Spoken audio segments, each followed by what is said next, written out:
In the heart of a quaint town, nestled among rolling hills and meandering streams, I grew up in a world far removed from the glitz and glamour of city life. Our small, weathered house, with its creaking wooden floors and windows offering views of sprawling fields, was a universe in itself. It was here, amidst the simplicity and warmth of family love, that my story began. My parents, though not affluent, were rich in kindness and wisdom. My father, a local carpenter, had hands that were roughened by years of labor, but gentle in touch, crafting not just furniture, but also instilling in me the values of hard work and humility. My mother, a schoolteacher, filled our home with books and stories, weaving tales that sparked my imagination and nurtured my dreams. Life in our small town was unhurried and unpretentious.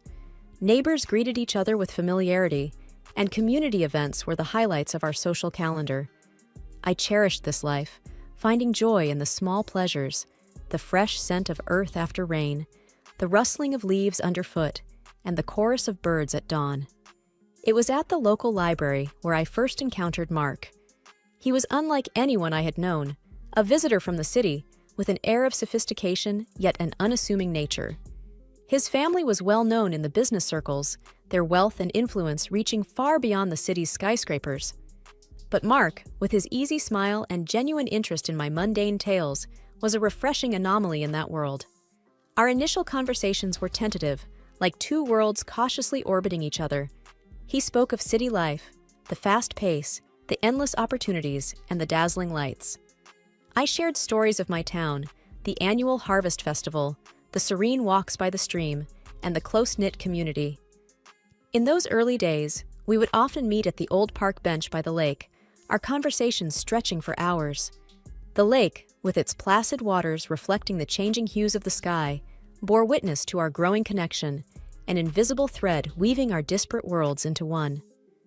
"Anna," Mark said to me one evening, his voice tinged with a vulnerability I had not seen before. "I have always been surrounded by people who care more about wealth and status. But with you, I found a serenity that I didn't know existed. You've shown me a different way of life, one that's genuine and full of warmth." His words stirred something deep within me. "Mark, where we come from doesn't define us. It's who we are when we're together that matters. You've brought a new perspective into my life, opening my eyes to dreams I never dared to have."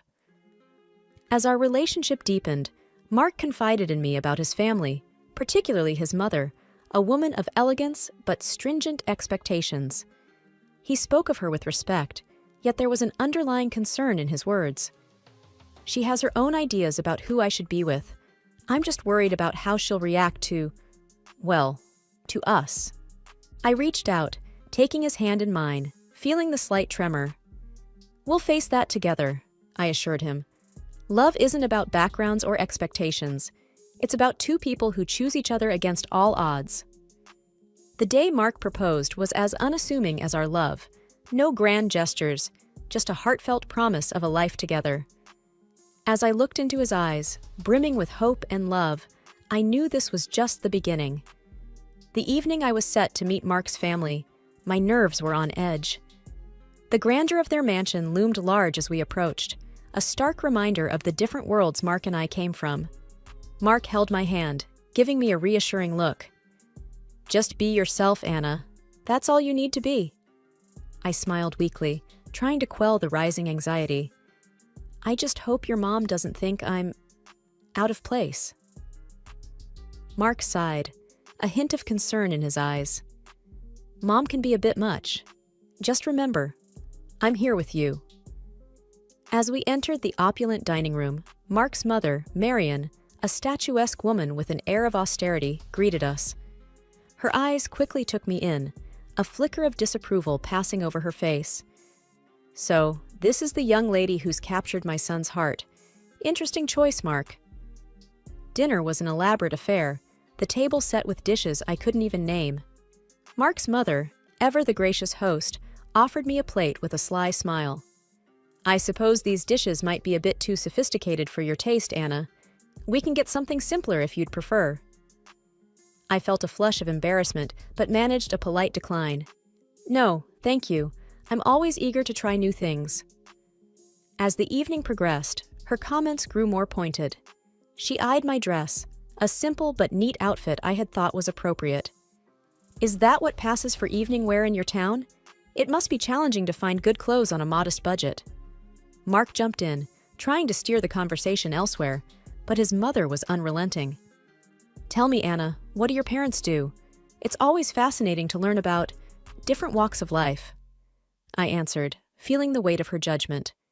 "My father is a carpenter, and my mother is a schoolteacher." "Oh, how quaint," she replied, her voice dripping with condescendence. "Hardworking people, I'm sure, but I suppose they couldn't offer you much in the way of a financial head start."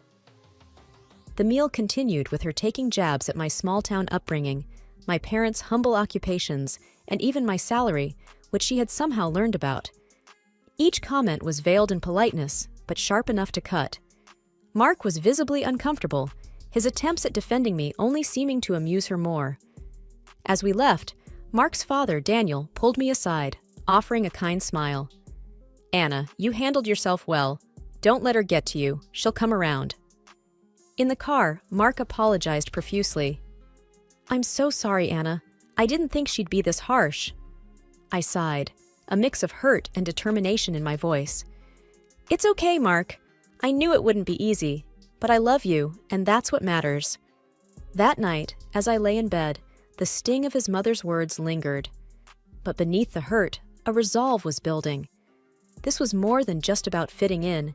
It was a test of our love and my strength, and I was ready to face it head-on. As the wedding day approached, the air was thick with excitement and, unfortunately, growing tension. Marion, who had taken it upon herself to oversee the preparations, seemed to find a peculiar pleasure in belittling my ideas and choices at every turn.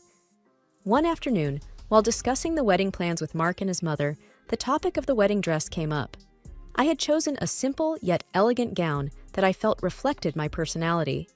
Mark's mother, however, had other ideas. "That dress, Anna? It's so plain. Don't you want to make a statement on your big day?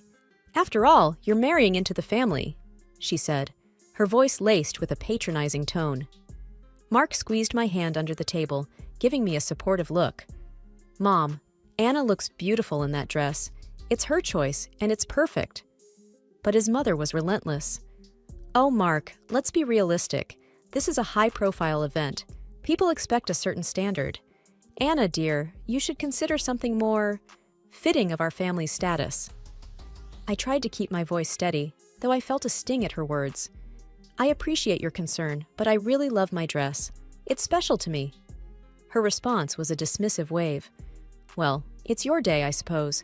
But remember, it's not just about you. It's about how you represent us, too." As the days went by, her comments became more frequent and cutting. Marion criticized the flower arrangements, the menu choices, even the invitations. Each remark was a subtle dig at my background and my inability to meet her lofty standards. Mark and I had many conversations about this, often late into the night.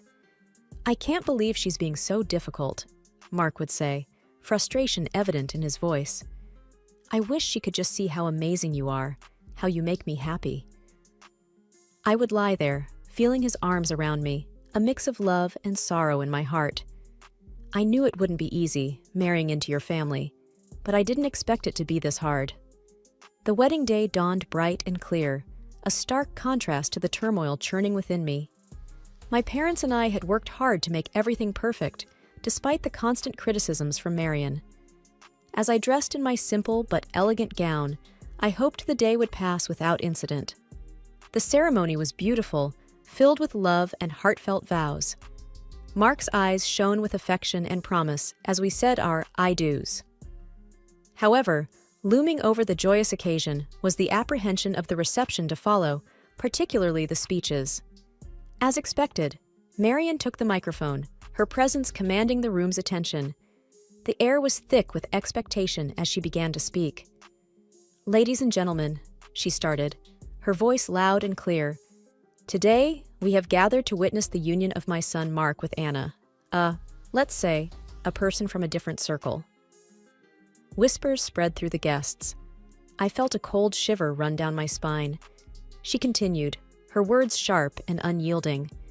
While some may commend Mark for his charitable heart in lifting a beggar from the streets, we must be cautious.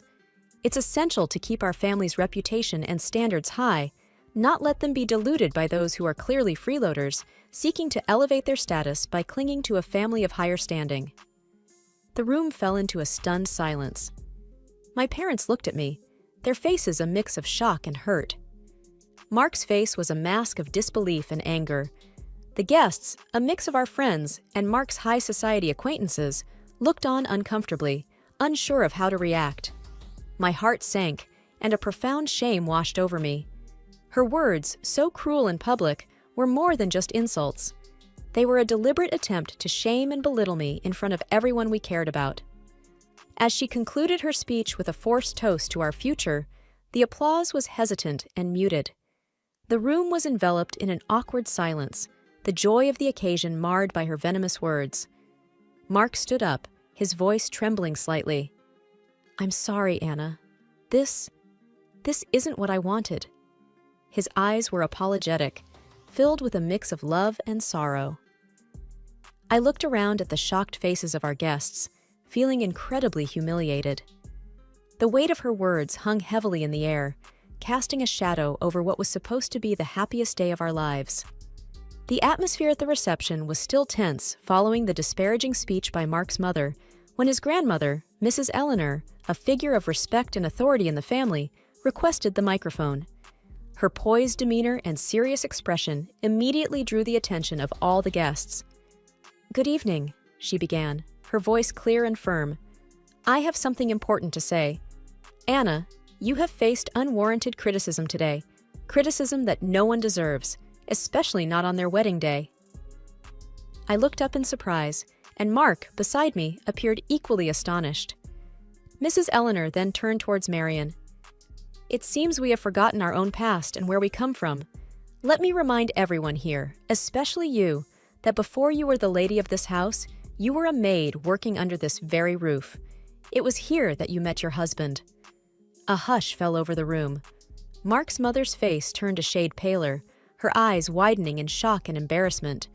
Mrs. Eleanor continued, her tone unyielding.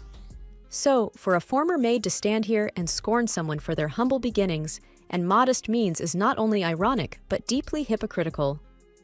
I could hardly believe what I was hearing. The room was engulfed in a stunned silence, every guest hanging on to Mrs. Eleanor's every word.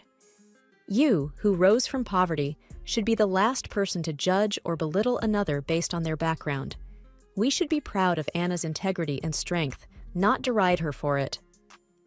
The guests shifted uncomfortably, and whispers began to circulate. Marian sat motionless, the impact of Mrs. Eleanor's words evident on her face. In this family, we value character over wealth, kindness over status. Anna exemplifies these values, and I am proud to welcome her into our family," Mrs. Eleanor concluded, her gaze softening as she looked at me. The room erupted into applause, a stark contrast to the earlier muted response. Marian sat there, completely humbled, her earlier arrogance replaced by a visible sense of shame. To be honest, I didn't feel sorry for her. Mark whispered to me, "I never expected Grandma to stand up for us like this." I squeezed his hand, feeling a mix of relief and gratitude. "She's amazing." The rest of the evening felt lighter, the air cleared by Mrs. Eleanor's candid defense. Guests approached with warm congratulations and sincere smiles. I felt that they were all on my side. It felt damn good. As we left the reception, hand in hand, I felt a renewed sense of confidence and belonging. Mrs. Eleanor's words had shifted the dynamics, breaking the insidious plan of a cruel and not the smartest woman. The days after the wedding were heavy with an unspoken tension that hung over Mark's family like a dense fog. It all came to a head during a family meeting at Mrs. Eleanor's house, where the air was thick with expectation and apprehension. As we gathered in the grand living room, Mrs. Eleanor began without preamble, her voice firm and unwavering. "What happened at the wedding cannot be overlooked. The way you spoke to Anna, it was disgraceful." She addressed Marian directly, her eyes sharp. Mark's mother, usually so composed, looked smaller somehow, her usual confidence diminished. "Eleanor, "I've already apologized to Anna," she said, her voice tinged with a hint of defiance. "It's not just about an apology," Mrs. Eleanor retorted. "Your actions reflect on this entire family. You've become accustomed to a lifestyle funded by the family's money without appreciating its value."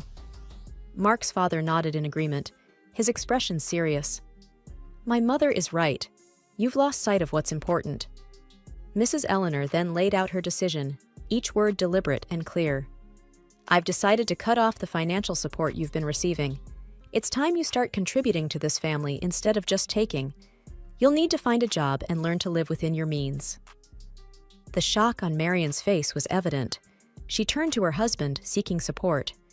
"You can't agree with this? She can't just cut me off like this." But Daniel surprised her. "I stand with my mother on this. You've gone too far this time. It's for your own good." Marion's eyes filled with anger and disbelief, her usual poise crumbling under the weight of her new reality. Mark, who had been silent, spoke up, his voice steady. "Mom, Grandma's decision is harsh, but it's fair. You need to understand the impact of your words and actions." I sat there, watching the scene unfold, feeling a mix of sympathy and relief. Mark squeezed my hand under the table, a silent show of support. The meeting ended with Mark's mother in a state of shock, the reality of her situation slowly sinking in. She was obviously used to living at the expense of her family, and all thoughts of work caused her a migraine. I could barely contain a chuckle. As we left, Mark leaned in close. "I never thought I'd see the day when Mom would be at a loss for words, but maybe this is what she needs to change." I nodded, feeling a cautious hope for the future. Perhaps this will be a new beginning for her, for all of us. The family reckoning had been tough but necessary. It was a pivotal moment that promised to reshape the dynamics within Mark's family, hopefully for the better. The honeymoon was a welcome escape for Mark and me. As we walked along the sandy beaches, the soothing sound of the waves provided a much-needed respite from the recent family turmoil. One evening, as we watched the sunset, Mark wrapped his arm around me. "I'm sorry our wedding turned into such a drama, Anna. I wish things had been different." I leaned into him, feeling the warmth of his embrace. "It's okay, Mark. It wasn't your fault. What matters is we're together now, away from all that stress." Mark sighed, looking out over the ocean. "Yeah, but when we go back, we'll have to face the reality of my mom's situation. It's going to be tough for her." I nodded, understanding his concern. Maybe this will be a chance for her to grow, to see things from a different perspective. We spent our days exploring and our nights talking about our future. The challenges we had faced seemed to strengthen our bond, reaffirming our love to each other. On our last night, as we packed our bags, Mark looked thoughtful. "You know, Anna, everything that happened, it made me realize how important you are to me. I can't imagine going through life with anyone else." I smiled, touched by his words. "I feel the same, Mark. We've been through a lot, but it's only made our relationship stronger. We can handle whatever comes our way, as long as we're together." As we headed back home, I felt a sense of peace. The honeymoon had not only been a break from the chaos, but a time for us to solidify our bond, to prepare ourselves for the new chapter in our lives. We were returning to a changed reality, but we were doing it together, stronger and more united than ever. The future was uncertain, but I was ready to face it with Mark by my side. Coming back from our honeymoon, Mark and I were unsure of what awaited us at his family home. The car ride was quiet, both of us lost in our thoughts about the new family dynamics. As we arrived, the first thing we noticed was the absence of Mark's mother. Inside, we were greeted by his grandmother, Mrs. Eleanor, who wore a knowing smile. "Welcome back, you two. I suppose you're wondering about the changes here," she said, her tone light but with an undercurrent of seriousness. "Yes, where's Mom?" Mark asked, looking around. Mrs. Eleanor took a deep breath, her smile still in place. "Well, after you left, Marion caused quite a scene. Demanded that I restore her financial support. When I refused, she decided to leave. She's now living in a small apartment and, from what I hear, is looking for a job." Mark and I exchanged glances, the news sinking in. It was a drastic change from the luxurious life she was used to. "And there's more," Mrs. Eleanor continued, leaning in as if to share a secret. Your father is considering a divorce. He's had enough of her antics. Seems like she finally pushed him too far. Well, she brought it upon herself." Mark's expression was one of shock mixed with a hint of relief. "I can't believe it. I mean, I knew things would change, but this is more than I expected." I reached out, touching his arm. "It's a lot to take in, but maybe this is for the best. A chance for everyone to start fresh, on a more honest footing." Dinner that night was an oddly serene affair. The absence of Mark's mother felt, but not in the way we had anticipated. The conversation was more open, and for the first time in a long time, it felt like there was a real sense of family. As we drove home later that evening, Mark was pensive. "I always hoped for a change, but I didn't expect it to happen like this. It's going to be a big adjustment for Mom." I nodded. "It's a tough situation, but maybe it's a necessary step for her to grow, and for your dad too, to find some peace." The ride home was reflective, both of us contemplating the new reality we were returning to. The family we left before the honeymoon was not the same one we were coming back to. It was a sobering thought, but in many ways, a hopeful one. Change, though painful at times, was often the path to something better, and we were ready to face it together.